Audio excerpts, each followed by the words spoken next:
Good afternoon, everyone. Just want to welcome everyone to DeBrief.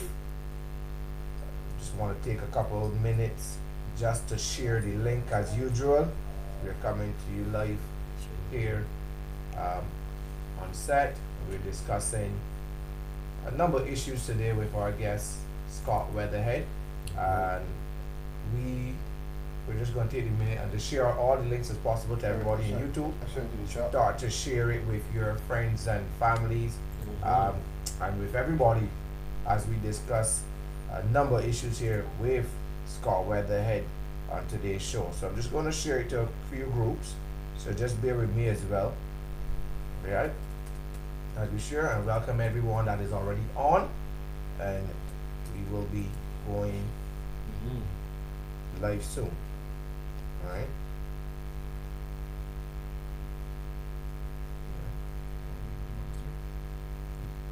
Just look at it, yeah. And share to a page. Right. The gentlemen are just we are just sharing. So just bear with us.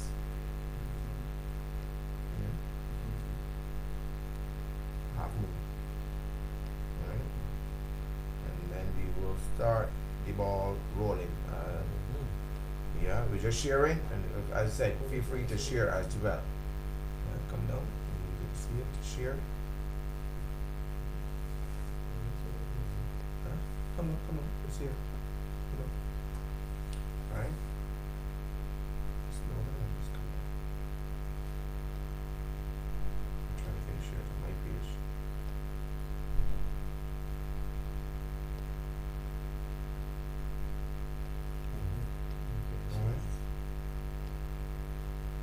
Alright, so we're just sharing, yeah. You can feel free to share to everyone that you. Right, as I said, today we are discussing a number of issues with Scott Weatherhead, and we are asking everybody to just tune in, share with as much people as possible. We just want to mention, while the guys are sharing to the different platform, our sponsor for today's show, Harris Paints. You can see the beautiful paints here. They're promoting their brand Excel. They also have, please note that also these lovely paint here today are up for grabs. We're going to ask some questions and you're able to win a paint. We have Cinnamon Toast, It's a Girl, two oil paints as well, two oil base paint which is called Heat Wave and Tropical Heat. And these are paint that we're going to ask you some questions and you'll be able to take these paint and do some work with your bedroom, with the children room, because It's a Girl is actually a pink, a very, very lovely pink color. Well, Tropical Heat is a red color. The Heat Wave is an orange color, and Cinnamon Toast is like that cinnamon type of color. So these paints are up for grab today, as we discussed with Scott Weatherhead on a number of issues. He's here in support of his party, and we'll be discussing it. But we wanted to let you know that our sponsor, Harris Paint, and their wonderful brands, colors behind us as well, that you can remember, and we're going to ask you some questions and you're able to win and carry away one of these paints. But we want you to be as engaging as possible in the conversation today. We also want that you share the entire conversation, because we're discussing a number of issues here with Scott Weatherhead, who is one of the lead persons in the People's Party for Democracy and Development. We've also known Scott over the years for talking on a number of issues as it relates to finance in previous times. He's now the shadow for the Ministry of Tourism and International Transport. So he's here, he's going to share with us. We're going to have a conversation. We want your questions. We want you to put in as much information, ask as much questions as you want. We're here to moderate.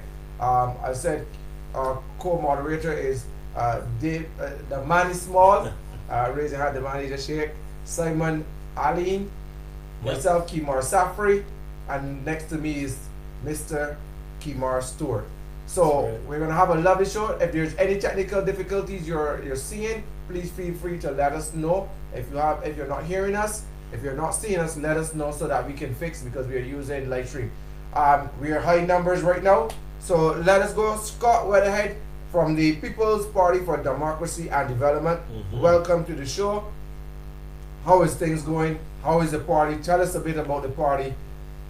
We know it's a new party that has been launched. It is actually the official opposition party at this point of time.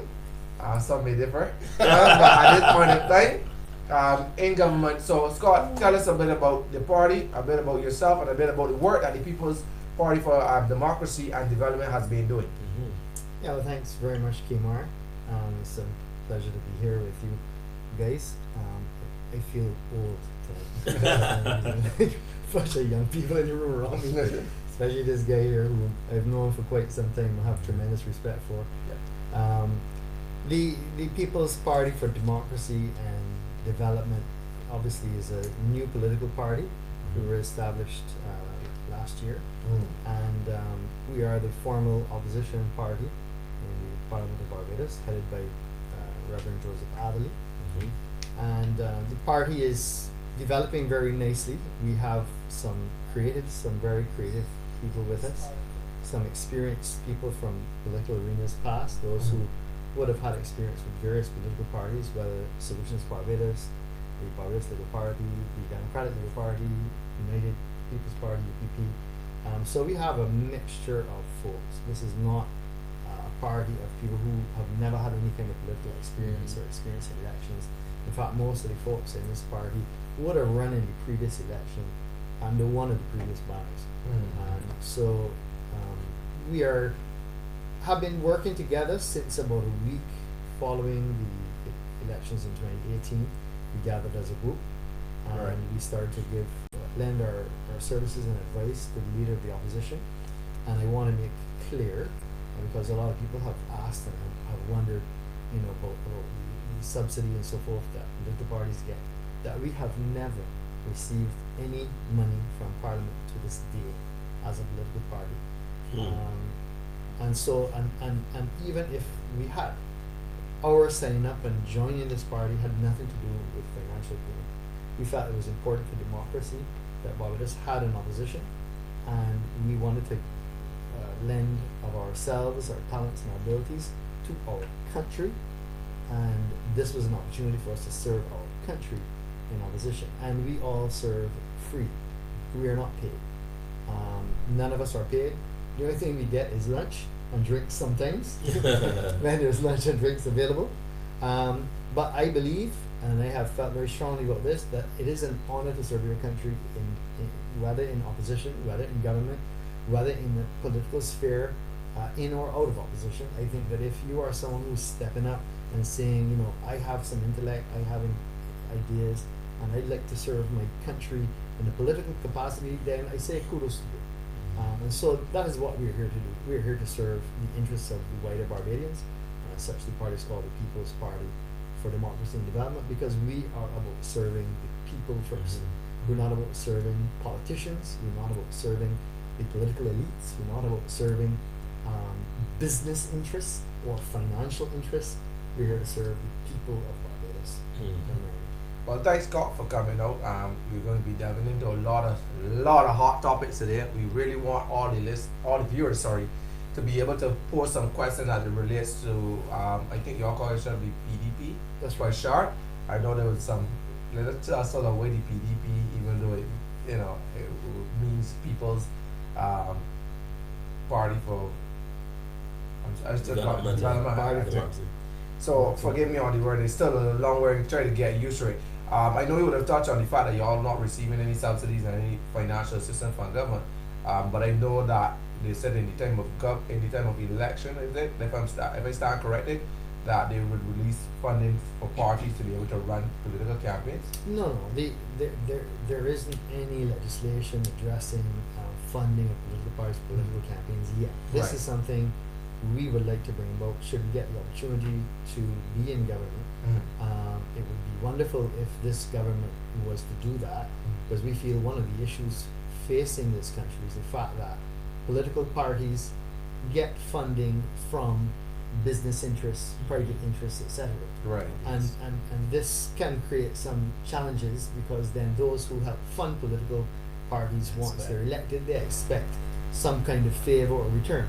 And we feel that what would be important would be if government was to determine that every political party that had representation in the House of Assembly would receive the same amount of funding, and the political parties were not permitted to receive funds from anywhere else. You all get the same amount, you run with that, and then they must be audited afterwards to ensure how they spent this money and that they all received the same amount of money and that they did not receive funds from other sources.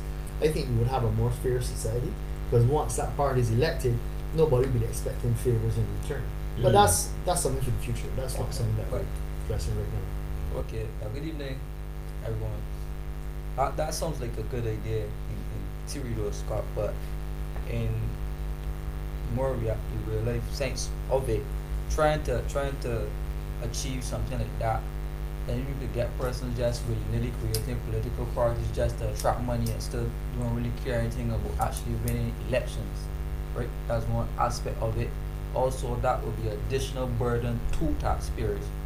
So, my thinking is, would it be feasible, or is it a feasible idea to have persons who, if they want to donate to political parties, you have to go through a central body or a central authority to be able to give that donation over to the political party, as opposed to handling it straight to the party person. That's without the transparency or without the audit or what's not.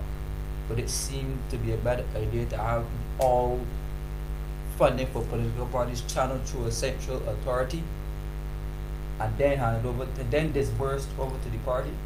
I think at the end of the day, that could be a positive suggestion. What I did say though was political parties that have representation in those percent, which means that you already had a seat prior to the election time, and that means you're not just willy-nilly messing about, because to get a seat means you had to run in the constituency, you had to put in the work, you had to get elected, you had to get the votes. So assuming that you had a seat in the House of Assembly, that was the criteria we're saying for receiving this funding. So, now, if you're saying, well, if you want to say that parties who do not have a seat could also receive funding, but it wouldn't be from government, it could be private, but had to run from an authority, I would agree that, and having a trail where it can be audited, you can verify the funds coming in, who the funds came from, all of that. Because I think one of the problems we face right now is do we have a fair and balanced society when a government comes into office? Is it, or do we have people who are now seeking to get back what they put in, out of the political party in office? And could this influence positively or negatively the decisions of government? And I think that's something that we have to seriously think about. In the interest of the people, obviously. Correct. My question would be is that what that figure will be? Well, the law already sets out what the maximum amount of money per constituent can be spent during the election. That is. So if I think it's something like $5 or $10 per constituent. So if you work out the total number of constituents in all of the constituencies, and you say this is the maximum you're allowed to spend per constituency, we're going to allocate everybody the same amount, and those who have a seat in the House of Assembly. So that would control then making sure that nobody could spend more than that, because you're going to be audited after the fact. So there already is rules governing, but because there's no audit trail, who knows who spent? If it's $10 per constituent, who knows if the government that was last elected could have spent $500 per constituent? We don't know, and because it's not auditable, right? There's no audit about it. Who really knows what was spent, where the funds came from, and who expects to get returned? I think I've also heard that one of the challenges too, as it relates to donations to political parties, there are some people, whether they reside abroad or they're here in business or are just a private citizen, they may not want their identity, they may not want their brand or their image affiliated with a political party. That's what I've heard. So sometimes you may have, I don't know if you want to call it angel investor, if you want to call it that, but someone who, a benefactor, who will come across and say, well, look, there's $10,000, there's $20,000. I just want to help with your campaign. Does it? But they still. Why? What's the motive? Why? The moment that you want to be kept secret, I believe that anything that is in darkness doesn't have a positive motive. So if you want to keep it secret, there must be a reason. Right. Well, I think some people, whether they may be for religious reasons or whatever, may not want to directly be aligned to a political party. Let's just say that a person of a particular faith or whatever, or a particular community in the society wants to donate money or give money to a particular candidate, and sometimes that's what it is. Some people are more attracted to supporting a candidate as opposed to a party. And I think sometimes that's where we see a little disconnect too. Rather than donating money to the party, they may want to donate money or assist with something, as you say, in kind, which might be a little ticklish to assist the candidate. So that's something that has to be observed. I agree with you. But you know, we don't need to reinvent the wheel. This kind of legislation exists in other jurisdictions outside of Barbados. Yeah. So this is nothing new. Right. It may be new here, but this happens in America, it happens in Canada, it happens in Europe. So this kind of structure already exists. We don't need to Sure. reinvent it. Right. Oh. The other thing is, Scott, I've been hearing recently in the news that your party would have came out against the medical marijuana. I believe that you all guys would have had a press conference as it relates to that and would have said something. Do you want to shed some light as it relates to the medical marijuana and what your party's position is as it relates to that? We discussed that last week, and we really would like to hear your party's perspective as it relates to it. Absolutely. For the record, we're not against medical marijuana. And let's be clear. It has been well established and well known already that there are people who have been able to gain tremendous benefits from the use of marijuana or cannabis derivatives. There are many people who suffer with Alzheimer's, people who suffer with dementia and different kinds of illnesses who are getting benefit, who have chronic pain, who are getting benefit. So to be clear, we feel that it is important that we have the ability for people to benefit from this plant. Remember that cannabis was not illegal for thousands of years. So this is a plant that God created, that grows out of the earth, that was lawfully available to every human being on the planet for millennia. And we didn't all go crazy for all the millennia that the earth existed. But sometime in the 1940s, 1930s, suddenly somebody decided we need to make this plant illegal. Perhaps it was the pharmaceutical companies who felt they wanted to benefit and keep it away from the population. And perhaps the reason was that they said, oh no, we need to control this because, you know, we can't allow people to have access to this because they may not be able to handle the effects. But it didn't kill off the earth. For all the millennia that it existed and the Indians smoked and other people smoked, it didn't kill them. So we feel that it is important that it should be accessible for medical purposes. But what we found in this bill that this government has brought is in fact far more than a medical marijuana bill, as I'm sure you all have discussed already. Yeah. If this bill, in my mind personally, and in the minds of others within our group who have examined it thoroughly, this bill would allow that you don't need to bring a recreational marijuana bill in the future. Once this bill passes, that's it. Forget the referendum on recreational marijuana because marijuana will be easily available. Cannabis, shall I say, will be easily available to every citizen in this country via this act if it passes. So there won't be any need to come back later with a referendum. And if it is that this government's intention is to make marijuana available recreationally, then say so. And put it clearly in the bill and say we are bringing a recreational marijuana bill because we think it's in the best interests of society that marijuana should be freely available for recreational purposes to everybody. If that's the case, say so. But don't bring a bill under the guise of a medical marijuana bill when in fact when you break it down and you go through it, it actually will make cannabis available to anyone who wants it. But and that's really the challenge we have. It not that we have a problem with the bill, we have a problem with some of the way the bill is structured. But I will ask you to point to specific as it relates to the claim that you just made of the recreational aspect. It's all fine and well to say that, but then you need to justify exactly why you said it because I read it as well. Right? I didn't quite derive that opinion.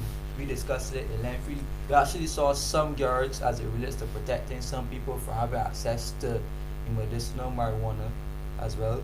We actually saw who can dispense it and the different provisions of the persons, like the pharmacies and the doctors and what's not. Right. There were some aspects missing from it, essentially like lack of advertising and the correct labeling and what's not that would clearly identify that where marijuana is being sold. For that area I could agree there's a lack of information there. But I didn't quite get the opinion that it actually brings recreational marijuana into perspective. The Attorney General also stated that we are signature to a lot of treaties and what's not from international bodies which prohibits the use of recreational marijuana as intended or as argued by the African Heritage Foundation, right?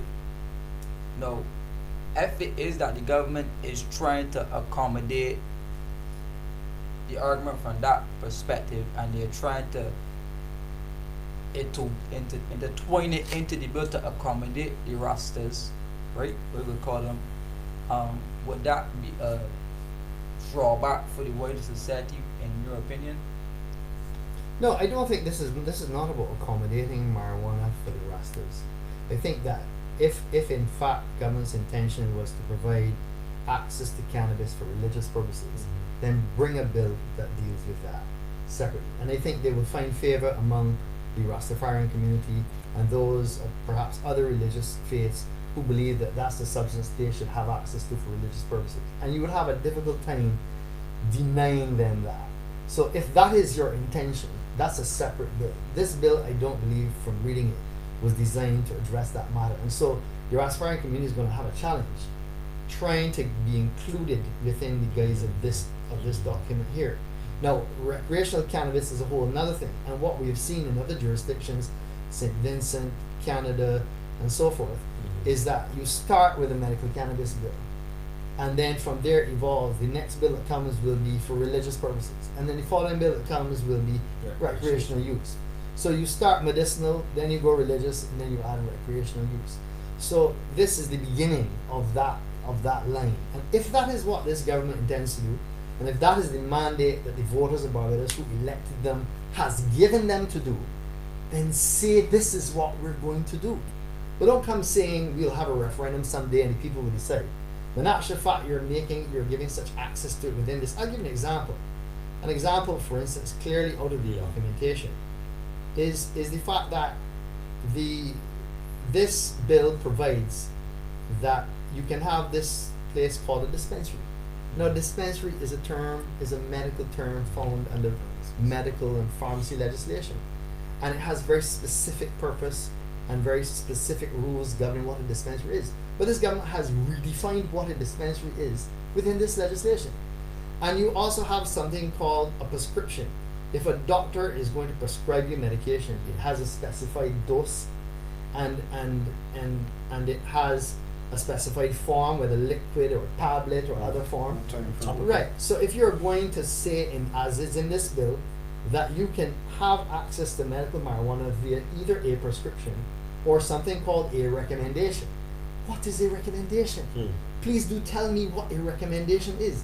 Because a doctor will recommend you get physiotherapy. A doctor will recommend that perhaps you get more exercise or that you eat right. But a doctor can't be recommending a medical product, such as medical cannabis. It has to be by prescription, by dosage, and that comes on a prescription, not on a recommendation. So when I see recommendation, and then I see that the authority will provide for people to recommend that they have cannabis, and that recommendation can be contained within the regulations, and they bring a bill to the House of Assembly, and they don't bring the first set of regulations with the bill, but the regulations really is where the teeth and the power in this bill is. The power and teeth is not in the bill we read. The power will be in the regulations. So if you're going to bring a bill like this, bring the regulations with it, so we can also see what are the license fees, what are the security requirements for securing these marijuana fields that are going to be grown, what is the dosages, what is the content of THC and so forth that will be available within this product. Define clearly what is a recommendation. What the opposition or your party rather, but is it by law that you guys have to look at this as an opposition and make any recommendation, or have you made any recommendation to government to basically add to what you're saying here? Yes, but when any act or any bill comes before the House of Assembly, the leader of the opposition, he will have an opportunity to speak on it because it will have to come up for debate. And in this instance, we found a lot of holes in this bill, tremendous number of holes in this bill, and we have expressed our concern about it. The fact that we don't have a problem with the medical marijuana bill intrinsically, we don't have an issue with it.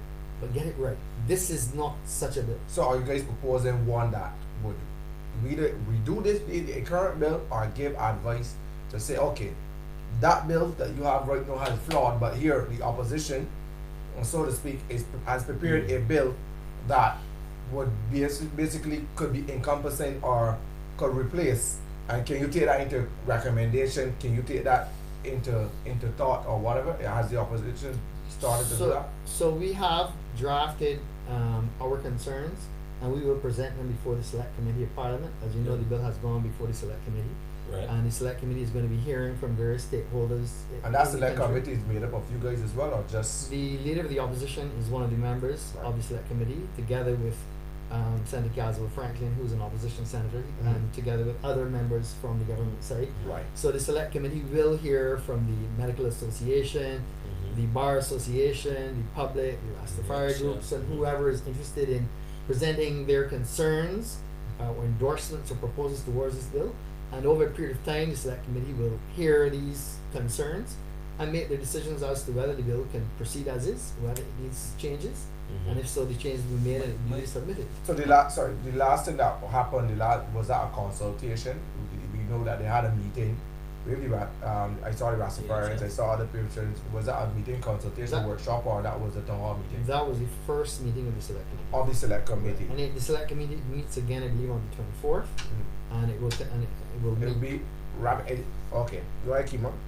My concern really is we currently have not a 30 law but a 29-1 sitting in the House of Assembly right now. That's Mhm. right. Right? It is quite okay for the Joint Select Committee to meet and take in these recommendations, but they are not obligated to enter these concerns that we That's say right. we have into the bill, right? So if it is a case that the bill is sent to this, but basically the Senate is the only hope we have right now Mhm. as it relates to the bill. So my issue really is how effective will the PDP be, or how effective can the PDP be in actually lobbying government effectively to have these changes implemented, and how are y'all going about educating? Well, I used to think that the senators from the government side are educated on the aspects of the bill, but in terms of educating the wider public and educating specific persons in the case that the government decides they're going to take the high road and push through the bill, how effective would the PDP be in actually creating a situation where it does not go through in its current state? And we certainly do not have the numbers in the lower house to prevent the bill going through in its current state, should Select Committee decide that's what it wants to do, and that's well known.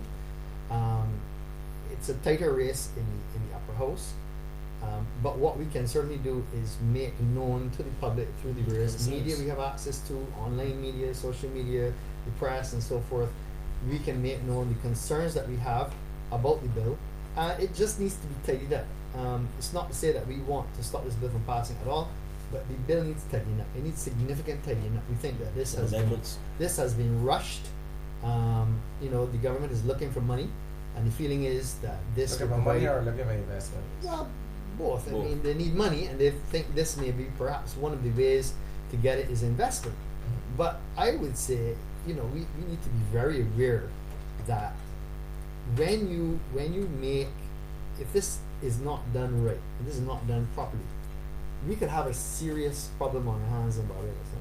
A very, very serious problem. Because while right now we're fighting the importation of illegal cannabis coming in from the other islands, that is coming in and being sold in the street now at $400 a gram, what you're gonna find is that, enlighten me if it's more or less. I think that's a little stretch, $400. You would probably get Quarter. an ounce of Yes. weed at $400 an ounce. ounce. So let's say it's $400 an ounce now. Correct. In St. Vincent, you can get marijuana at $50 a pound because it's available under their medical industry.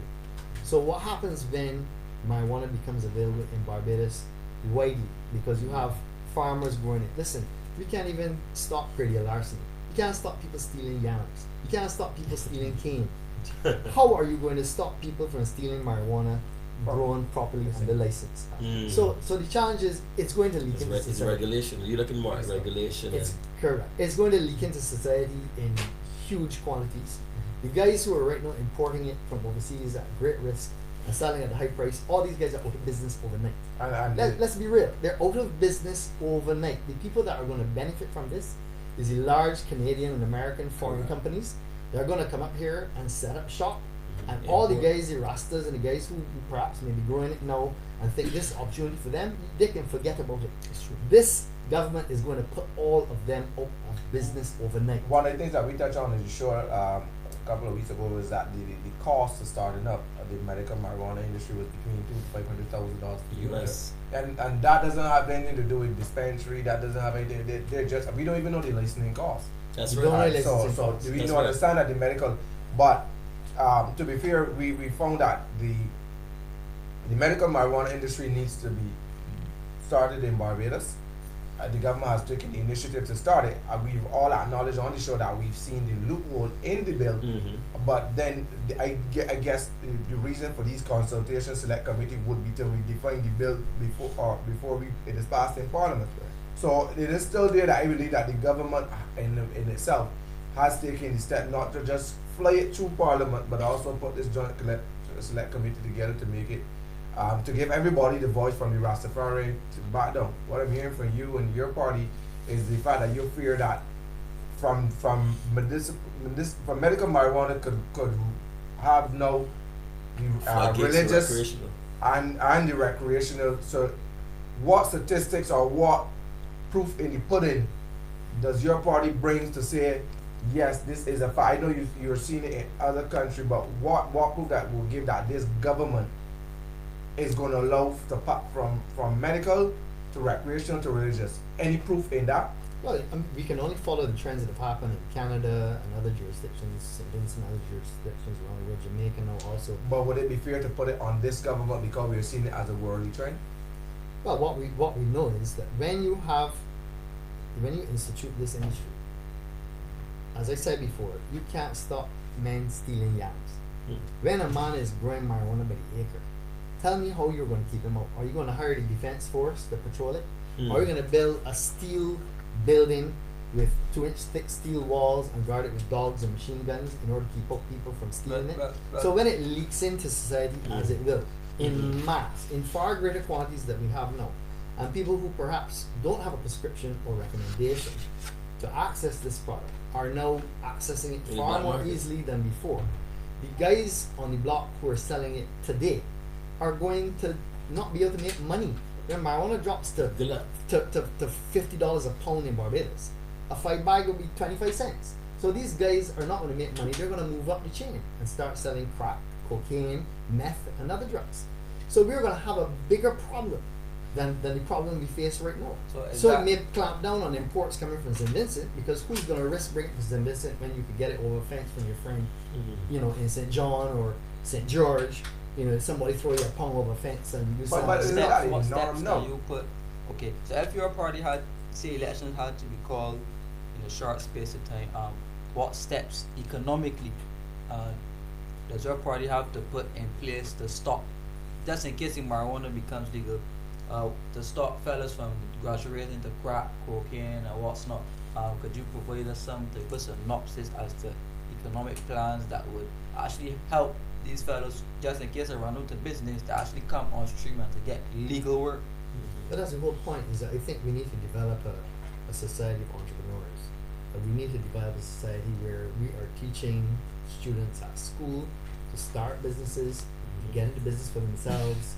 I think that's an important area that we as a party will be focusing on as we develop our manifesto coming up to the election, whenever that is called. We certainly have been working on some of our plans internally, but it's, Kimar, very important. You and I would have had so many discussions about this, that it is so important, I think, for Barbados to become a center of excellence for entrepreneurs, because we cannot be reliant on tourism, we cannot be reliant on sugarcane, we cannot be reliant on taxes as a government, as the only means by which we are going to fund the expenses of running the country. So Barbados needs to find other areas that it can earn foreign exchange, other areas that it can earn revenue, and business is one very important area. Technology, I think that we should start looking at developing other sorts of technologies. Why is it that we don't have a school in Barbados like MIT a university that teaches engineering graduate degrees, you know, full engineering degrees in structural, civil, mechanical engineering, space technologies. Why do we not have those kinds of programs here? Alright, so we have a comment? Okay. I just want to just let the viewers Bruce, know that you can ask any question directly to Scott Weatherhead. He's here representing the People's Party for Democracy and Development, DP, PDP. PDP. Oh, you said DP, what they? Is it PDP? But when You're D's, DP. right? Right? D's and everything. Right? But we're here discussing a number of issues with Scott as he talks about his party. With my co-host Kimar Stewart, here's on my left, Simon Ali, and the man is small, and Mr. Beckford is somewhere about there. About there. Our Beckford technical is there, guy Kieran. But feel free to ask any question, don't forget to share. We're discussing, we're gonna get the top conversation a little heated. I hope Scott, this is DeBrief. We like to debrief topics, we like to go deep. We start off very mellow. But this is a chat conversation that has become a live show. And we get very heated in our chat. One of the things that we want to bring though, I don't want to switch up, but we've heard about PDP. We've seen how you guys feel about the medical marijuana, what steps you guys are looking to do as a party. But one of the things that I must bring to the floor though, Scott, is it that your party, we've seen where your opposition leader would have been a part of the previous administration, the administration was a part of the Barbados Labour Party rather, and would have made a foot across the floor to now starting his own political party, even though he would have said in previous media that he was intending to, but of all he come about now and started his own party. How ready is the PDP for if an election was to call, or how ready is PDP to carry the mantle forward in Barbados if selected? How ready? And I mean like a true full ready. Is it a 10% ready, 50% ready? That your party's ready? And then we'll get the other question in. I wouldn't expect an election to be called If. next month or next week. No way. I think that would catch everybody off guard, including the Democratic Labour Party. But I will say this: if an election was called tomorrow, we could field immediately about 15 candidates. If it was called next year, we would have a full slate. We have been developing our manifesto, we have been working on our policies and our plans, and we have at least 25 people today that meet every Thursday at the boardroom of Parliament. Sometimes not all 25, and we do have smaller groups. We have smaller select committees within our group that will meet on separate issues. Awesome. But we do have a large contingent of bright minds, of educated people, of master's degree educated people, doctors, lawyers. So as a party, as an organization, we certainly are ready to contend any election called anytime. To say that we would be ready to field 30 candidates if the election was called next week, absolutely not.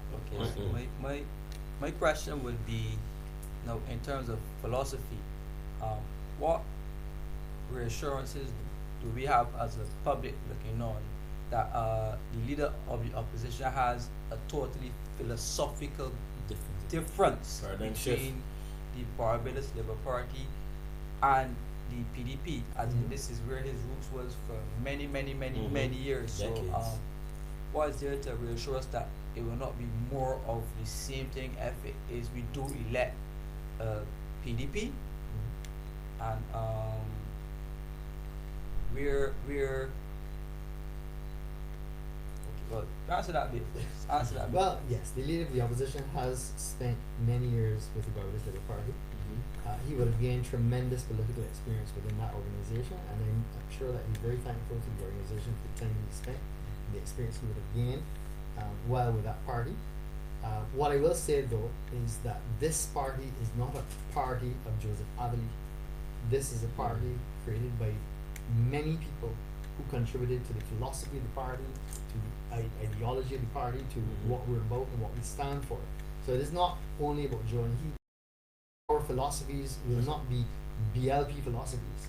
They will be philosophies that we think the people of Barbados will endorse. That's why we are the People's Party, because we are really about doing what the people want, not what a political organization wants. But what about the fact that we see a question comment. coming? A comment? This is a comment? Comment Go from ahead. Mario Bruce. Just to make mention that many of these guys are not mentally ready to explore other sources of income, so jobs may become available, but because of various reasons. Okay, thank you for your comment. More so, what it was is that you would have been also coming from a previous party, and we knew that the other solution, as it relates to solution barriers, it was a very spiritual, based on observation, religious oriented group of people.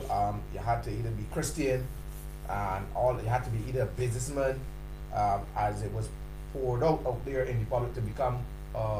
At one time you said you had to have a certain amount of employees to become a member. As it relates now to this party with the PDP, I see pastors, reverends, spiritual leaders, spiritual people. Is this also another religious party, or is this another spiritual party? Or this is, if I'm not a Christian but I possess the values, would you add me to your party? Absolutely, your last statement. This is not a Christian political party. We are a centrist party, but we are a party that does have quite a number of believers. We also have some within our party who are not Christians. And your who slogan have is not- well, speak to God as well.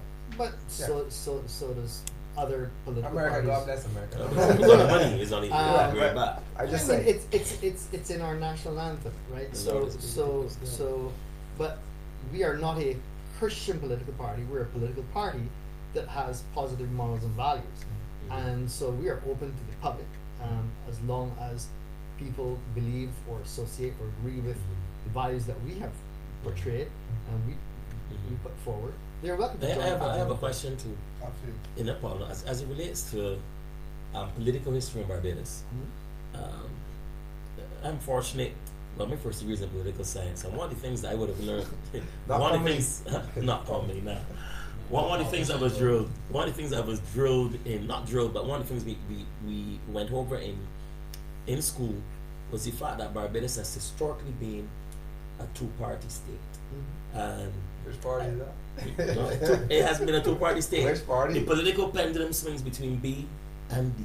Is there a D? B and D. There will always be D, B and D. So fine, DeBrief. we not DeBrief, Democrat Party. But anyhow, don't sidetrack me. My question is, bearing in mind that people say that the D's lose the election when the Dems lose the election when D's stay home and the voter turnout is low, and the B's win when the voter turnout is low, and so on.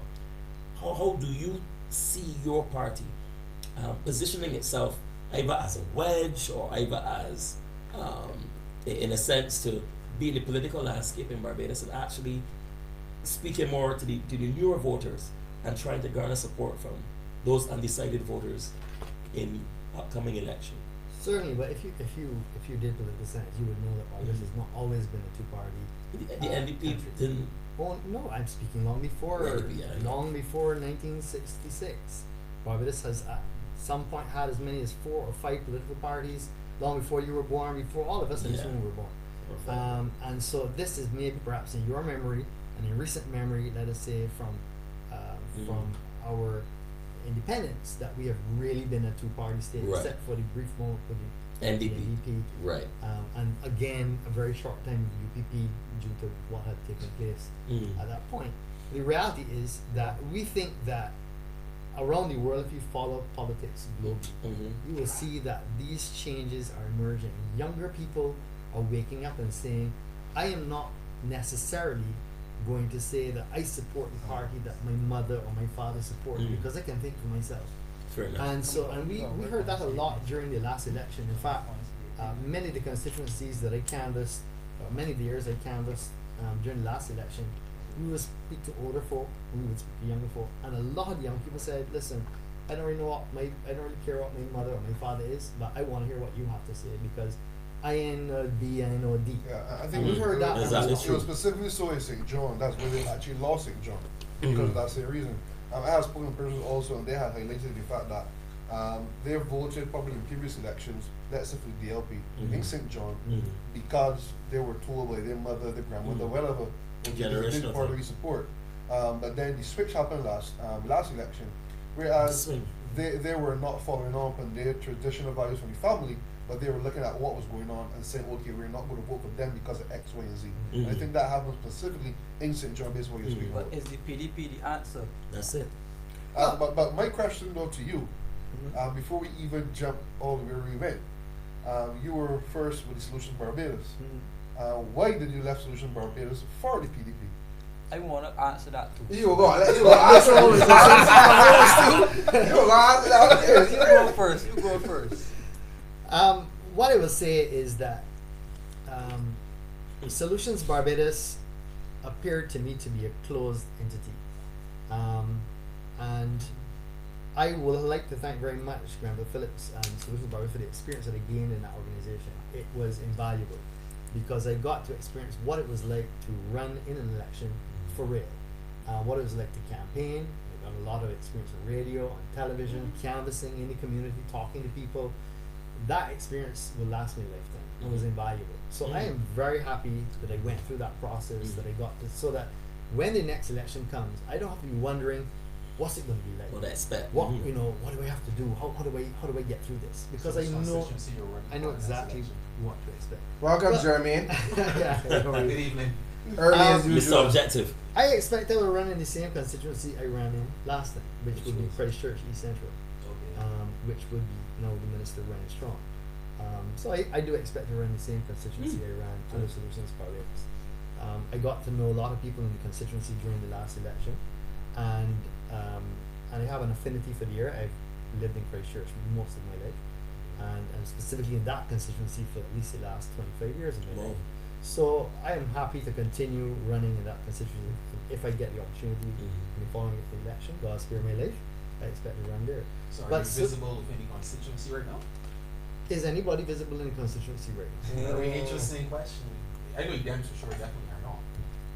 I mean, you know, the it's Dems early are times. rebuilding. You know, it's very early times, and the strategy of the Democratic Labour Party will be reviewed in time. But for sure, there is a lot. The reality of it is this: after such a crushing defeat, you have to make sure that you get your base, you get everything right at the Those table. tears away. No. only Jesus will write the tears away. What I'm talking about is reorganizing and looking at the party. A lot of internal self-examination has to happen, and then you rebuild. If you have a house that has a cracking foundation, you're not gonna just go and rebuild it fast, are you?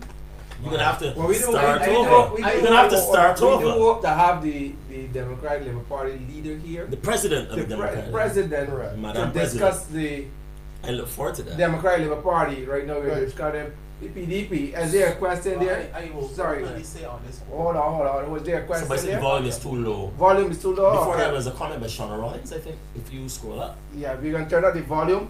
While the volume is being turned up and my voice is so low, we just want to acknowledge our sponsor for tonight, Harris Paint. So they brought us the brand Excel and the opportunity to win these 4 lovely paint here today. One of the colors, these are the 2 watercolor. One of the colors is called It Is Pink. It is a girl. It's a girl. It's a girl. And the other water-based color is Cinnamon Toast. And we have 2 oil paints called Heat Wave and Tropical Heat. Heat Wave is an orange type paint in oil. Tropical Heat is a red type paint Nice. in oil as well. The It's a Girl is a pink color. Well, Cinnamon Toast is that cinnamon brownish kind of color. We also want to let you know that Harris is doing buy one get one 50% off. You don't want to miss the 3 locations you could go at. Is Wildy, just opposite the sanitation. There's also one in Face Village, just next to Jordan Supermarket. Mhm. There's also one in 6 Roads as well. So you can go to any of the 3 locations Harris. and support Harris Paint, buy your paint. We're gonna ask some really difficult questions tonight, and soon we so that you can get a chance to private message us your information to be able to carry home one of these paint.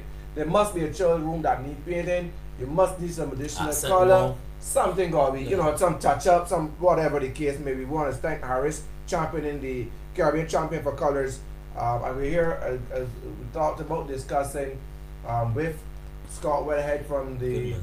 People's Party for Democracy and Development. I'm PDP. getting it. Yeah, I get PDP. A number of issues. Where we Before go any were, further, the money. after Scott, I think Kimura wanted to add the reason why he made the switch. Yes, Not to PDP, but to DLP. yes. Good choice. 2 seconds about yourself. Good choice. Well, Shut up. coming from Quiet, please, please. coming from Solutions Barbados, right? It was a very eye-opening experience as well. Mm-hmm.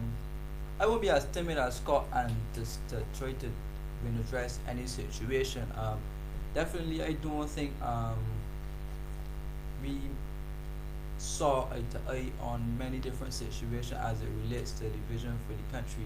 No, Not you and me, but we not saw me it all and not me the and time. The Scott, leader, not the me leader. and The and leader. then right, but my issue mainly arose where it was a practicing theocracy basically, right? And to have an understanding of politics and an understanding of how a theocracy works, I think there was a divide because a large cross section of persons had the idea that they were entering into politics to run church or to run church crusades and what's not, right?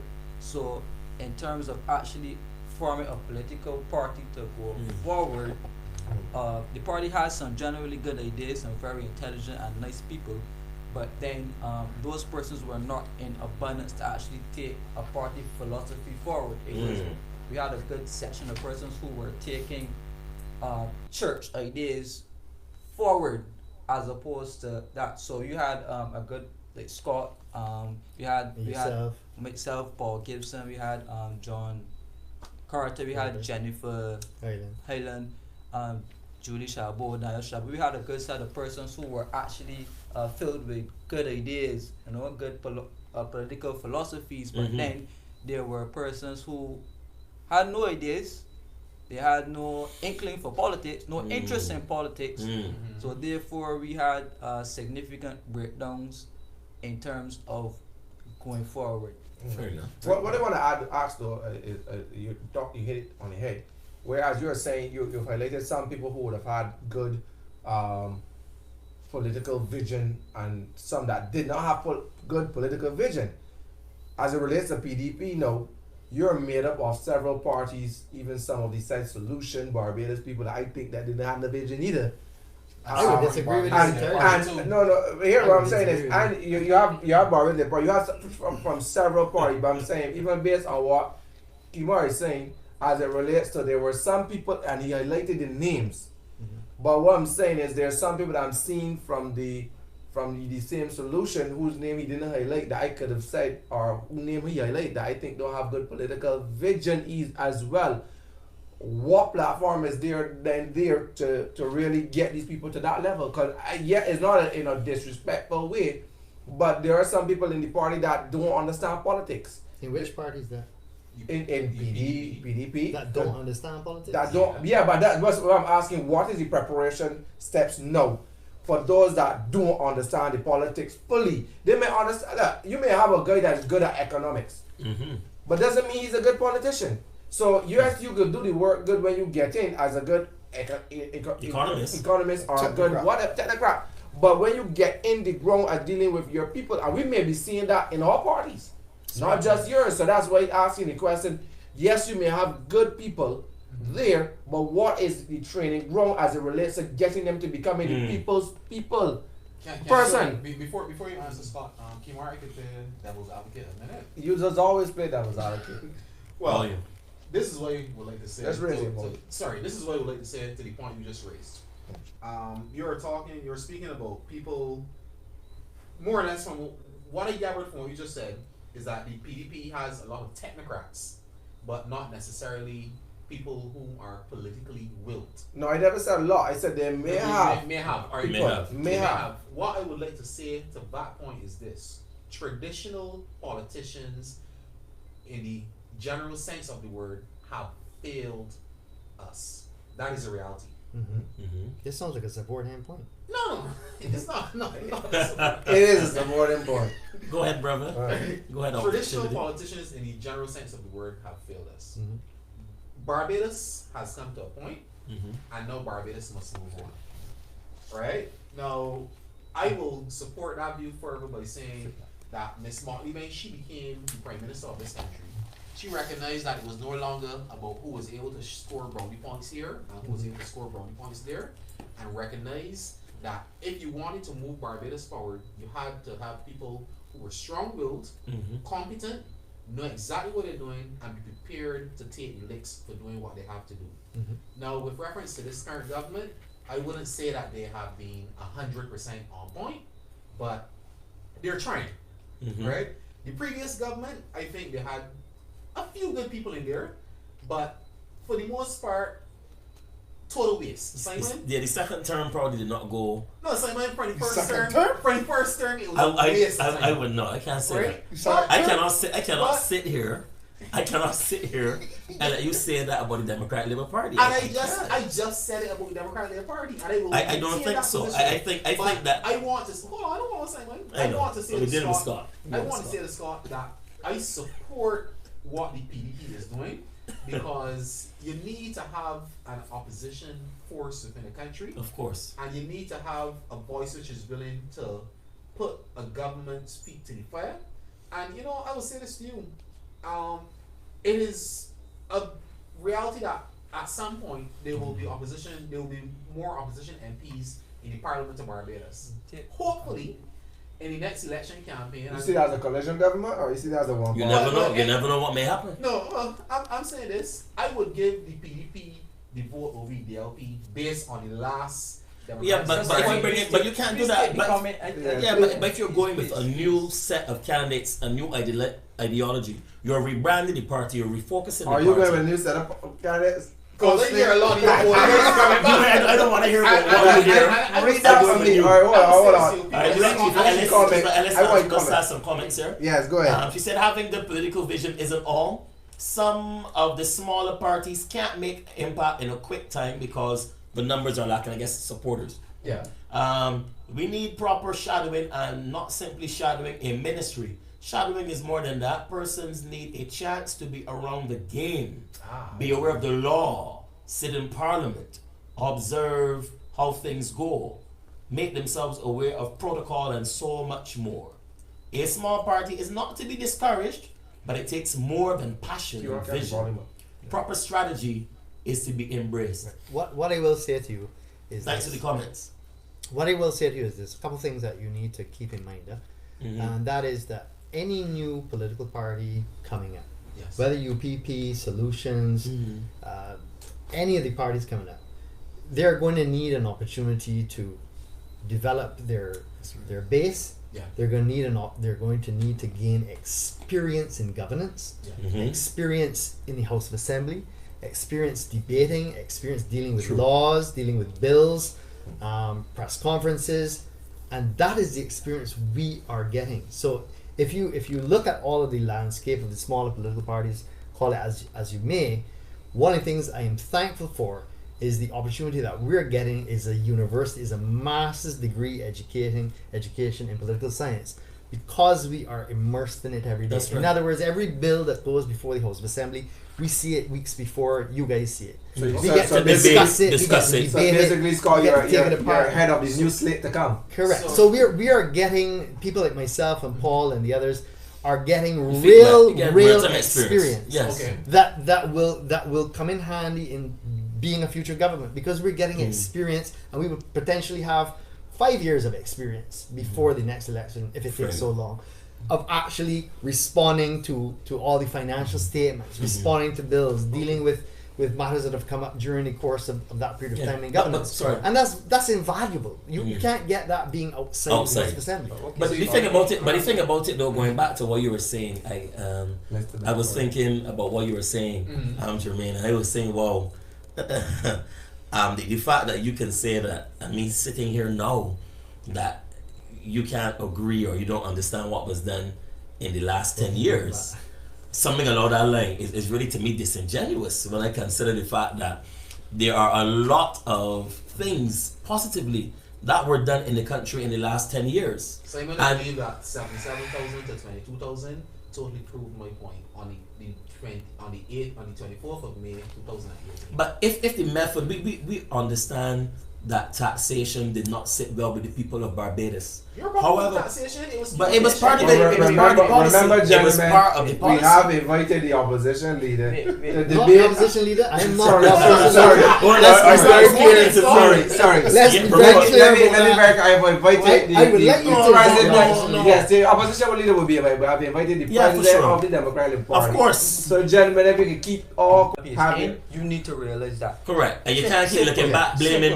You have to go forward. Let's move on. Scott, you would have made mention of your experience in Parliament being au fait with basically type masters. Deals, right?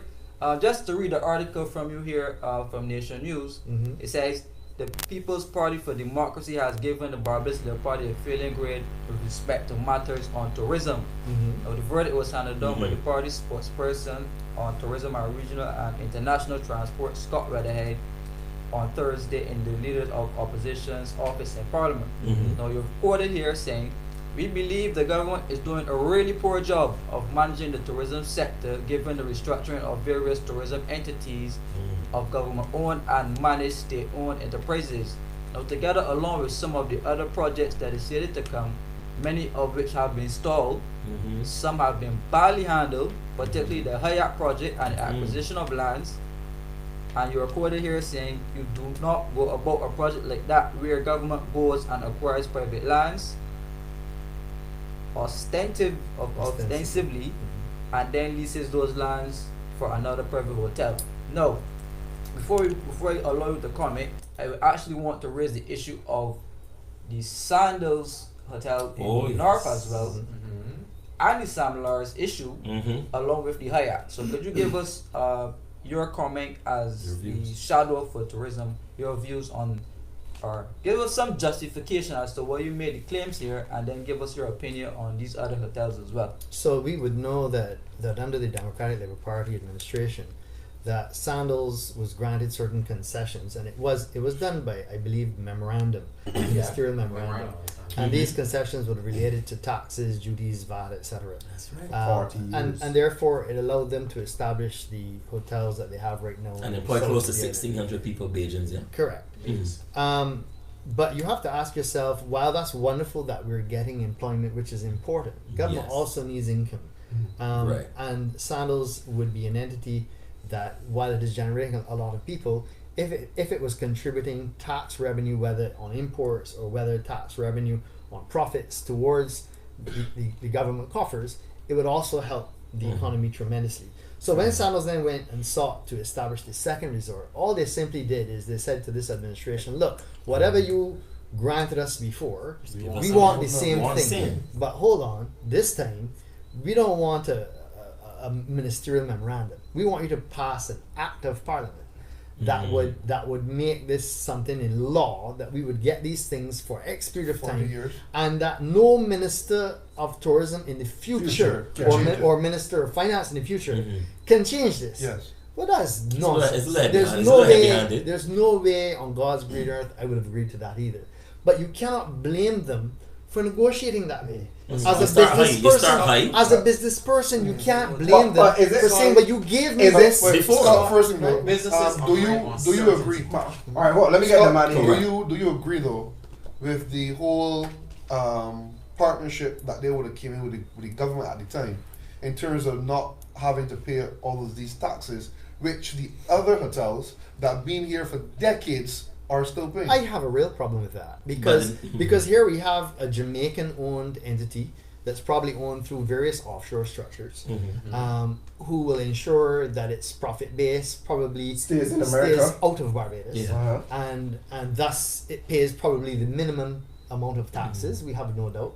There are many companies that benefit through creative corporate structures. Yeah. And so, but now you have locally owned hotels operating in Barbados competing with them, who have to compete on different terms. And I wouldn't say that would be fair. If you're going to say to Sandals, I'm going to grant you this, grant it to all the rest. But eventually that's what But happened. here But was eventually one that's of what the- happened. here was one of the Concessions went biggest across the issues. board. Let me get Jeremy and then I want to say. Go ahead. Go, Jermaine. All right. With reference to the whole Sandals deal, right? Now, I have heard a lot of hullabaloo from both the Barbados Labour Party, from both the Barbados Labour Party and the PDP on this issue, and saying, "Oh, it shouldn't do this and it shouldn't do that." Now, let us be real. Sandals, as Simon correctly said, Simon, this is one thing that I might actually agree with you and your part, Wonderful. right? Don't take it as a And compliment. one If thing. that's the case, don't say. No, I will say. Go ahead, Just go ahead. for say it. finances, for finances. Right, You right. are Sandals is providing employment in this country for, as Simon said, over 1,600 people. Mm-hmm. Right? Now the reality situation is that any business that comes to the country is seeking certainty That's and right. longevity. Now, when Barbados got the Sandals deal, Sandals could have gone to any other Caribbean country. They were We may rejected by not. some too. They were rejected by some that have Okay. other resources. Yeah. Right? That's now, we may not like the terms and conditions that they may come with, but we need to recognize that they are Investment.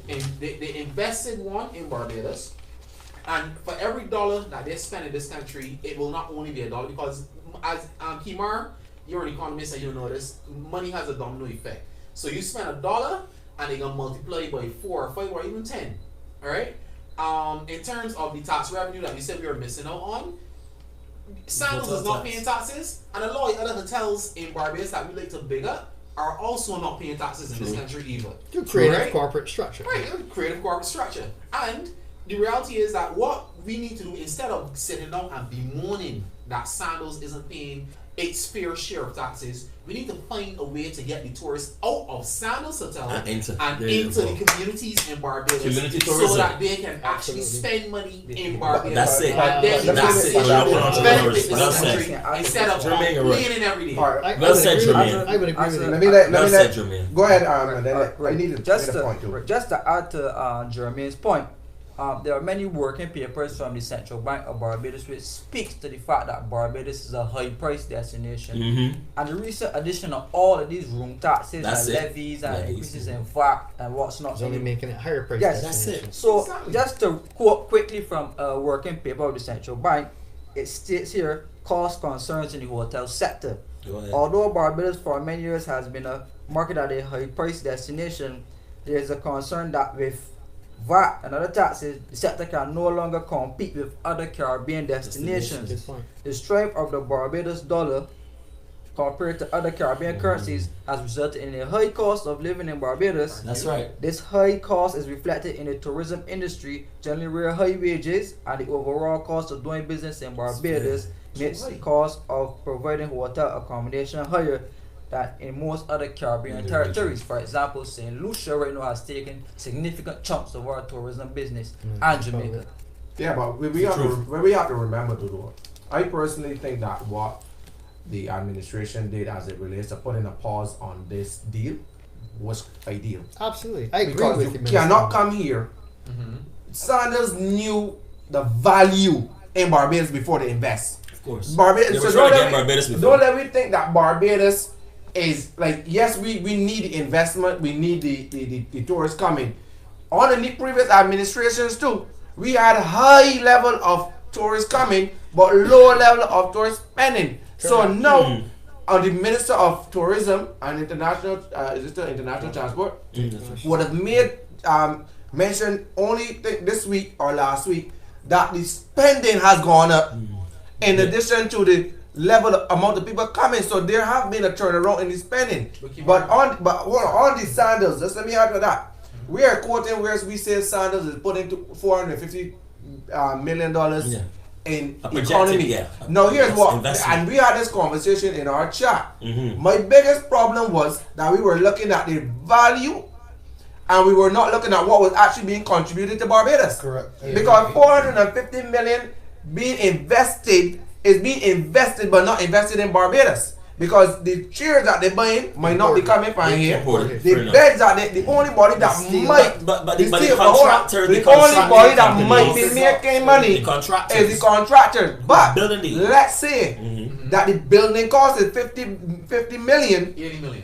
No, I just saying hypothetically that the building cost is 50 million. Where the head 450, where the other 400 million is overseas. Mhm. Yeah, and obviously, if you're saying to me, you want to bring your cars, you're bringing in Bentleys, you're bringing Duty free, in by the thing. way. You Yeah, want to duty bring them free. in duty Duty free. free. You're bringing in steel, construction material. You want duty free, tax free. So what I'm saying is, out of that $450 million, how much going to You might get Barbados? 180 And that million. is the key, because if you're telling me at the 450 million US, If you were telling me that was being invested in Barbados and they could have go at Central Bank and see it on the reports, that is another conversation. Absolutely. But we can't sit down here and say, oh, we got 450 million, Saudis making it be that 450 million get injected into our economy. It is not. I It is a understand project that, worth 450 million US, and we are getting a But in buck. terms of adding value to our tourism product, it is undeniable that Sandals is an international chain, an international On brand that part can bring is value. different. If you're talking That about can bring value it to is our bringing tourism value. I'm not product. saying it's not bringing, but The we still challenge- have to be careful. I agree. Not to negate To sell, the you fact can't sell that it. we have companies that are reputable, such as the same. If you go back to Crane and if you go back to Coral Reef and all of these and Piper, that has been The Elegant tourism, River and Hotels. by fairness, the BHC has been calling for a lot of concession as it True. relates to them. So we must be able to say, just because yes, you're going to bring in the tourists, when you do combine these amount of hotels was bringing the same 900 whatever thousand people to Barbados. Yes, Sad is going to come with a full occupancy. They do. But if you're coming with an 80-90% occupancy, Barbados has to benefit from it. I agree. Barbados- But that's where the room levy. That's where the room levy or the taxes. We want the taxes additional from the room levy. No, you get everything. We gotta negotiate. You don't get everything. That's a Because whole when tourists type come of to model. Barbados, Correct. they have to pay taxes to pass through our airport. That's right. The tourists that come to Barbados, Sandals has Where are the plane tickets getting buy from? regardless of where they Online, get money probably from, online. we Where get are the money. plane tickets getting buy from? But we there's get still the taxes. airport There's tax. still It's still the airport tax here, but what I'm If you tax saying in is, Barbados, you gotta pay airport tax. half of those buckets don't be even here. But what we We want know to see, that. guys, what we Yeah, want let's to see, hear Scott. what we want to see more of. We're happy to see the arrivals increasing, but Yeah. what we want to see is the spend The spend. outside of the hotel But that is All increasing. inclusive. But- because to say that a visitor is coming to Barbados and he's spending $200 or whatever it is a Yeah. day, Mhm. right? Or US. I would like them to define that. How much of that is spent within the all-inclusive, Yeah. which means it's not really coming into the Barbados economy, it's really Correct. passing through the account and going back out. Mhm. But how much of Some it is services. being spent at local restaurants, local tours, local Service places, providers. service The providers? small man, fast- the small man. how much of that money is actually spent outside the resort? And what we need to do is to grow more of that activity that is not within the all-inclusive. Because Agreed. Then Barbados and the small man will benefit. And But that's how why are we it's marketing? so, that's why it's so Hey, As tremendously. the shadow minister of tourism, right? Would you agree that right now Barbados's tourism product is well, it is good to a certain point, but in terms of our attractions, It's appalling. and what we actually have to offer, It's absolutely appalling. Governments, both Barbados Labour Party and Democratic Labour Party, have not done a good job in managing our tourism product. They haven't. And the reality is that You say Barbados Democratic Barbados? Barbados Barbados is Labour Party a, and Democratic Labour Party. Barbados is I think it's a evolving. boring It's a growing destination. destination. Is a boring boring destination. Boring? destination. Come on, Barbados guys, is come a on, guys. boring Come on. destination. Just I will be say fair. that because you get on a cruise ship and you leave and you go and see what experiences you have where cruise ships touch around the world, and then come back to Barbados and look at the itinerary that you get, look at the tour options you They're get not very much on the look. cruise ship in Barbados, and tell me if those look attractive to you. Hold on, Barbados hold on. needs more activities that are unique to Barbados, More so that when cultural. people are thinking about going to the Caribbean as a place to vacation, they're not throwing up their hand and saying, where should it be? Let's see Jamaica, Trinidad, St. Lucia, Antigua. No, we want to have such a specialized product here, such a unique product in Barbados that visitors say, no, we are going to Barbados. We're not going to Jamaica.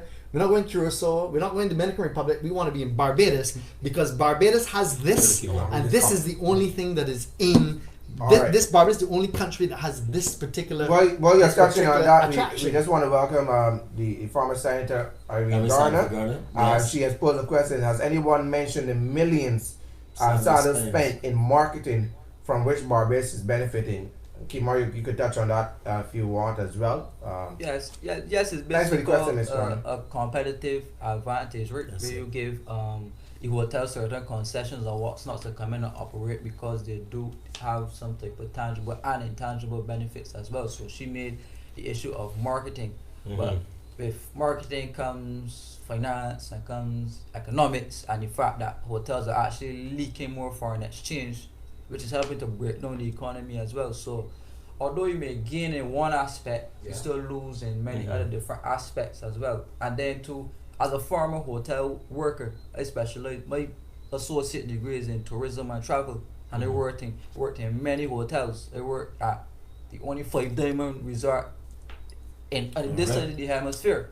So I know and understand these things, and the point that you just made about we are coming to Barbados for that particular reason, that particular hotel that I worked at, people travel from here and yon, what we call For that hotel. for that specific Correct. For that brand. For that taste, for that of course, brand. for that experience. Right, and I like the idea that that brand produces. I mean, it feels different. It doesn't feel like Barbados essentially because it's very, very, very high end. But the issue comes in now where there's a practice where like one bank's beer which you could get 4 for $10 at a bank shop sells Yeah, like $10.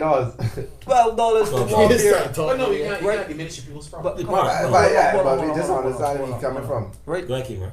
My idea is that there were not many authentic Barbadian experiences available. Yes, there were singers, person who came in and performed and what's not, but in terms of product offering, Yeah. they imported everything down to bottled water, Mm-hmm. slated spoon, fork, Same thing was saying Tablecloth. But that's all what. of these But issues. That's would what like the to- product. I would like to That's hear- what the persons coming from abroad at that 5 diamond level are looking for. They don't necessarily. Not want it right. necessarily. I hear To people some that I hear degree. people that say that Not they would everyone. like the beer. Listen, I just saying me. I don't know if any of y'all, even the viewers out there, Yeah. how much quote unquote I will use this here. And no offense to Scott. How about when people we just see past Swan Street? But we don't market to them. No, but I'm just saying we No, that don't means we don't market market Swan because Street. if you cross over now to Broad Street, Here. The duty free, how about black people see over there unless they pass a gate. But So like I'm the duty just free, saying. the duty free. But no, I'm not talking about availability duty free, but But I'm that's not talking about the attractive tourists too. inclusion and the brands. of Barbadians because I've known people that, and I could attest because my brother used to work at a restaurant, Brown Sugar, and Brown Sugar was known for the Bajan authentic food. Yeah, And that's why they always- market themselves. And they have always been a restaurant that's to try because people looking for Bajan. People ain't looking to come here and see Little America, Little Britain. Agreed. People looking for the Bajan, and we have not really given that to the people in the entirety. But what I would like to know from Scott and his party is if you guys have any plans, going forward or as a party, of if you were in the opposite government, what would be some of the things you would do to be inclusive and to boost tourism? I Definitely think- want to go with I think we need to look very closely and seriously about developing more exciting and interesting attractions for millennials because that's the largest growth in tourism worldwide. Right now, the biggest growth in tourism is not happening in long stay arrivals, it's actually cruise tourism. And Barbados has a real problem because our port presently can't even accommodate Certain fleets. enough visitors Remember last from time Mr. 2 Champlain said- large ships. If you get 2 oyster-sized ships pulled into our British port, Trouble. they're in big problems. And the reality is that the cruise liners are building ships now. All the ships for delivery over the next 5 years are going to carry 5,000 and 6,000 passengers each. So when you have a British port that can only handle 10,000 people maximum, and you get 5 ships expand the at port. 5,000 people arrive, where are these people going?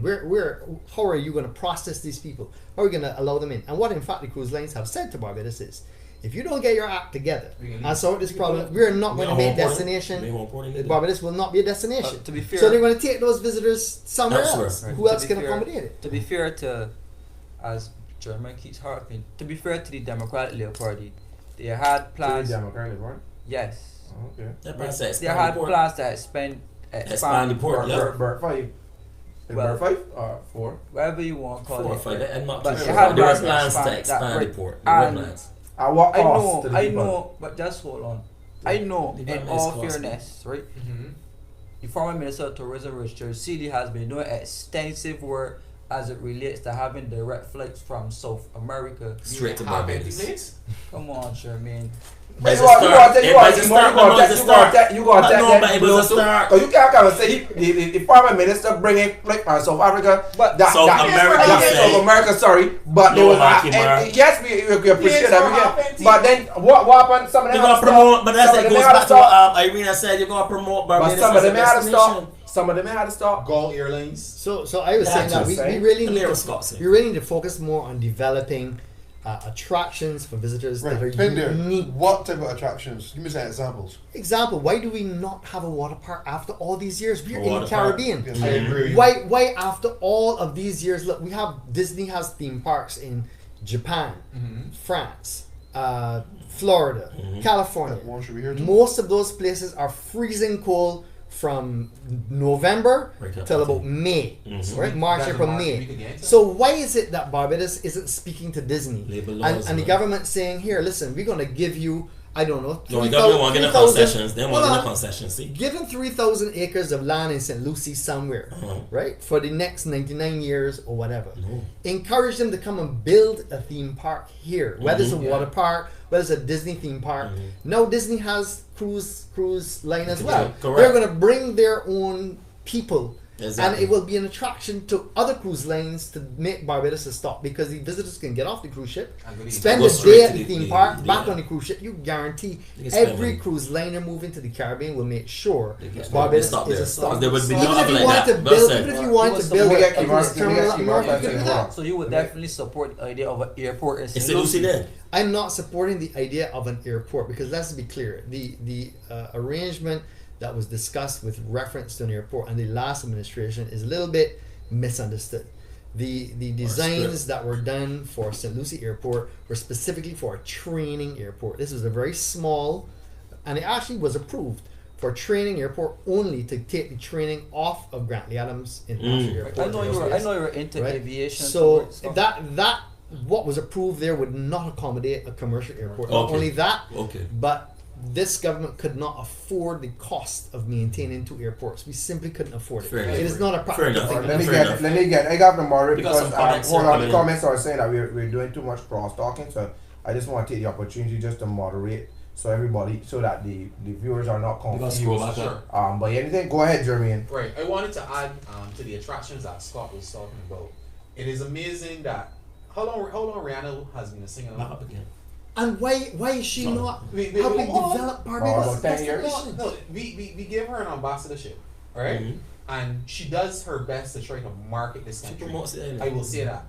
But I was at down where the Dems down Westbury Road where they did Rihanna Drake. Rihanna's right. And I will give it to you, Simon. That was a wonderful idea by the Democratic Party, but you should have gone further. If the financing Right. was No, available, if yes. finance was available, a lot of money went this Yeah, way. yeah, yeah. I can't recall that Big Tom. right, Right. Big right, Um, A lot of On speculation. topic. But what I will say, why is it that after 10 or how long Rihanna's over 10 or 12 years now? About that, yeah. Right. From After Girl all Gone this Bad, time, yeah. we don't have a Rihanna museum.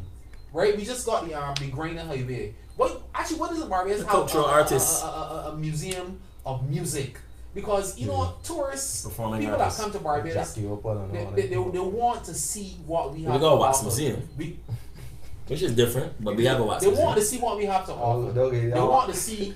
They want to come and see things specific and Agreed. unique to Barbados. And you'll be amazed that someone like Rihanna, who look at when Rihanna comes down, Crop over, yeah.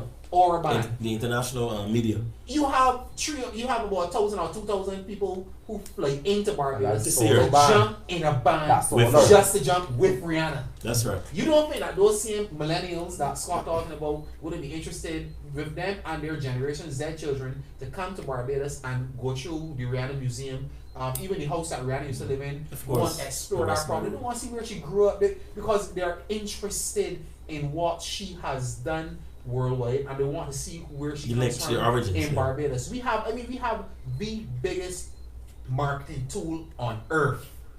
And we are really, I will Not say using this, it. both governments, BLP and DLP, have misused this marketing tool. Mhm. But, I want to say something too as Scott, well. what do you think that your party would do different if you had the ability to work with Rihanna as a iconic person around the world, fashion, business, and music? How do you see as a tourism shadow minister? How you would see that working with her? First of all, one of the things I've said, and I said so to the previous Minister of Culture in the last administration, is I felt that Barbados did not effectively capitalize on Rihanna's establishment as the Billboard charting biggest Number one. pop idol of all time, really. Yeah. When Bob Marley became as popular and successful as he did, one of the things he made sure to do is to make sure that he recorded a lot of his songs in Jamaica. He Yeah. used Jamaican musicians, Jamaican producers, and as a result, that did a tremendous amount Right, for yeah. Jamaican music. One of the things Rihanna has not done, and she has done a lot for Barbados. One of the things she has not done, she has not recorded That's an it. album here using Bajan Mhm. I think musicians, she had a Using singer using here. Barbadian Have we people. asked her to?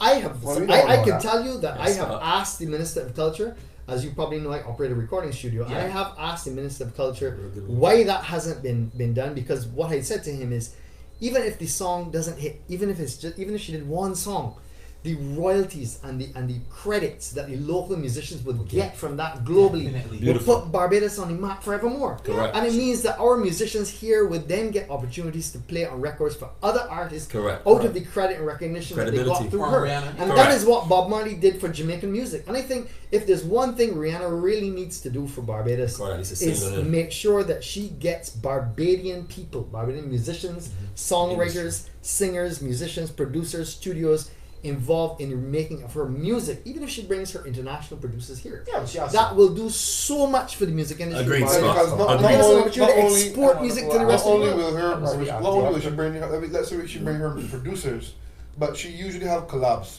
and therefore it means that she'll bring other artists to come to collabs. Absolutely. And when they come and see the product, they might also want to do albums So here. recordings. And obviously that will go a long way, because at the end of the day, when you look at an album and you say, okay, it was done in Barbados where Rihanna came from. Tourism again. We Mhm. want to see where these Who the artists yeah, are. A question here from and then Roosevelt, persons would then want to come here and get the music done, because the quality will be good. It will be good. Scroll down. We're good at music. It will be good. No, you don't And see it will go You from don't see there. it. I seen it. A question on the Young Democrats page from Roosevelt Broom is, Scott, you may answer that. What are some of the questions? Are we good? Just going on in the last 10 minutes to wrap up, guys?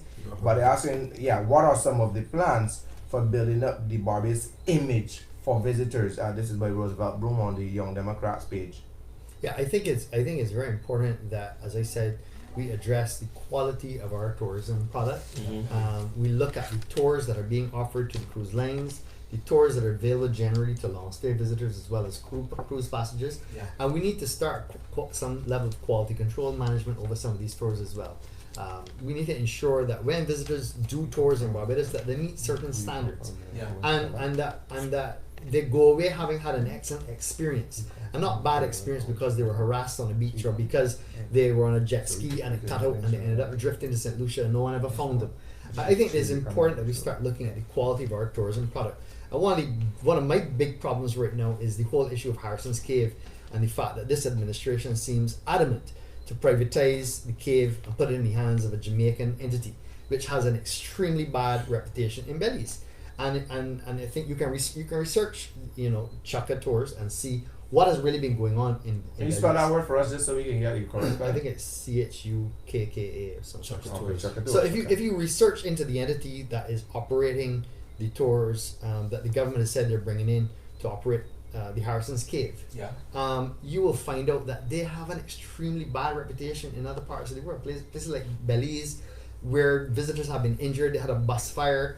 A lot of the indigenous tourism operators and tour operators in Belize were put out of business when Chaka went into Belize. Why? So, because these guys come in and their competition is so severe, and the way they function, the way they operate, that a lot of the indigenous Belizean tour operators have ended up going out of existence. And so they're making all the money in tourism in Belize and exporting it back to Jamaica, and the Belizeans are suffering. So now you bring them in Barbados to take over our cave, our national heritage. Yeah. And what do you think is going to happen to the taxi operators, the small tour Exactly. operators, the guys who are taking people on small tours to the cave today? All those guys out of business. Why?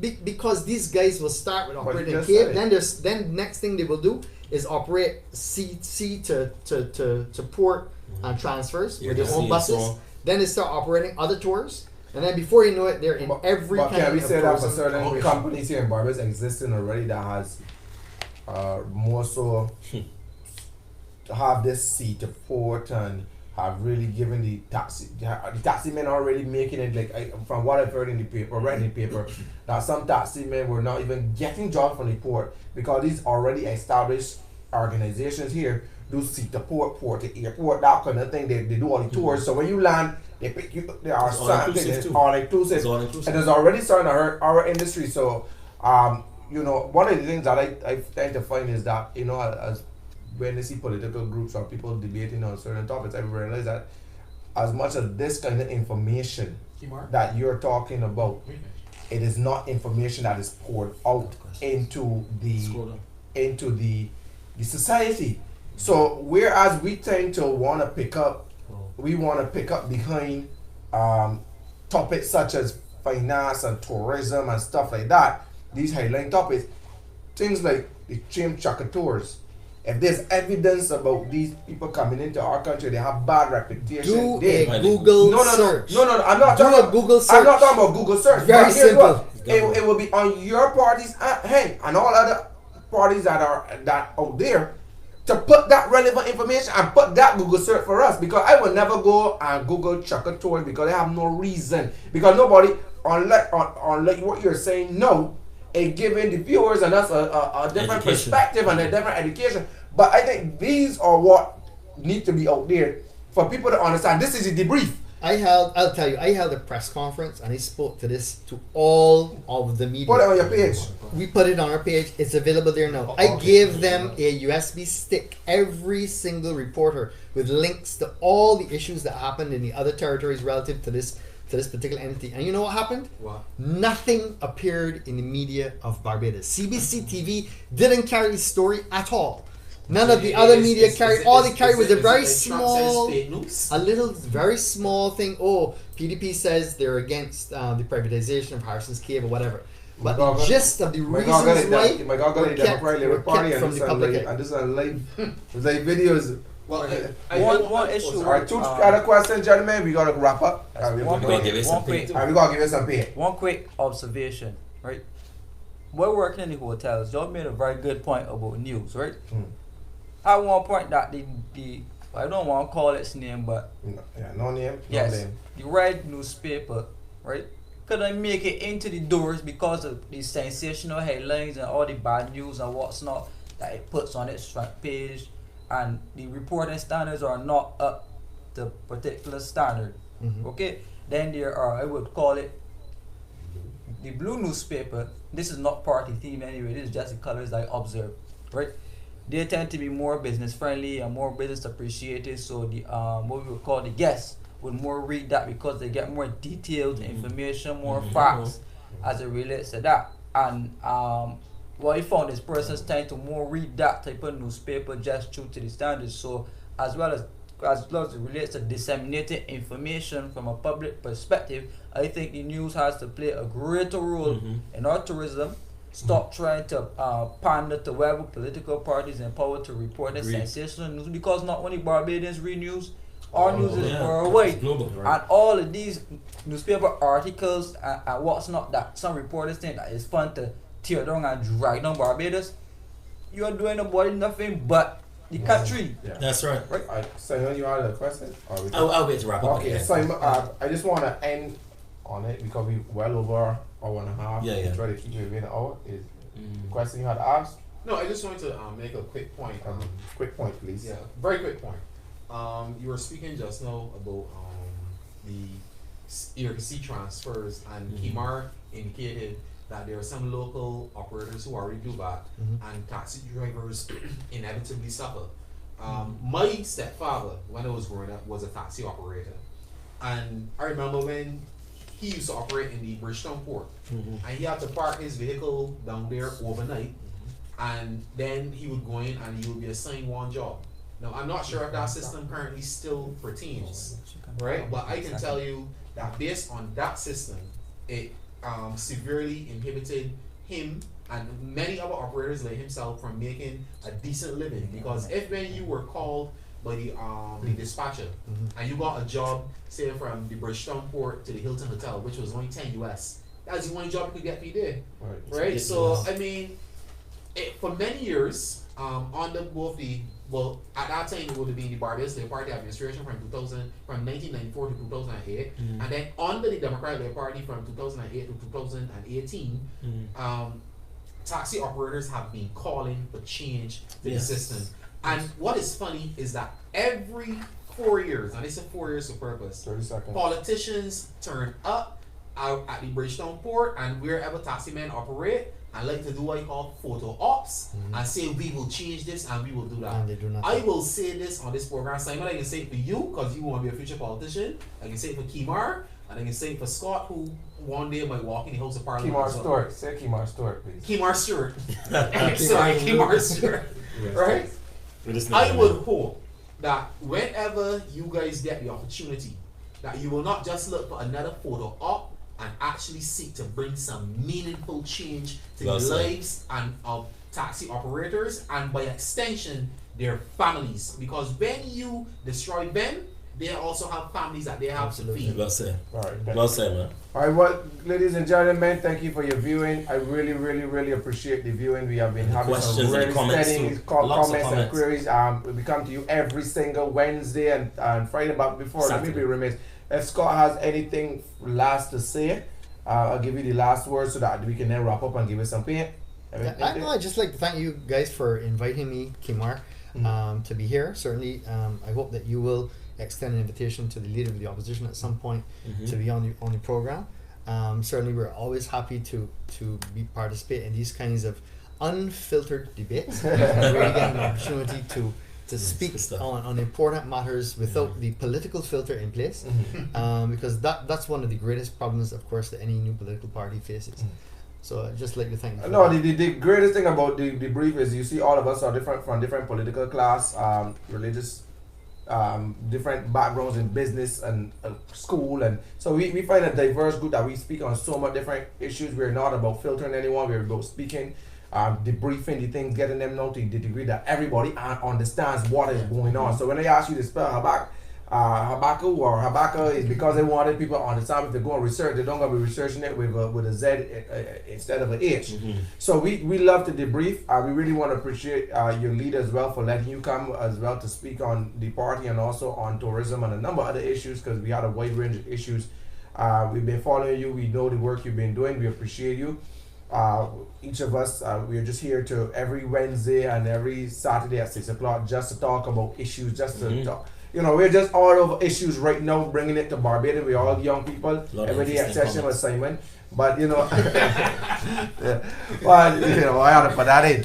But, you know, we're all young people. Now, as I said, the show was brought to you today by Harris Paints, who have three lovely locations, one in Wildy, opposite the sanitation. They also have one in Face Village. This is just next to popular Jordan's supermarket, and they have one in 6th Road. Now they gave us some paints to give away. They have a big promotion going on right now. If you buy one paint, you get the other at 50% off. Now I just want to ask a question. What should we ask these people? Can anybody remember, if you've been tuning in the whole night, can you remember any of these colors here? If you can, put it on the page right now, and it is yours. They're 4 lovely 2 oil, 2 water paint. And we're giving them away.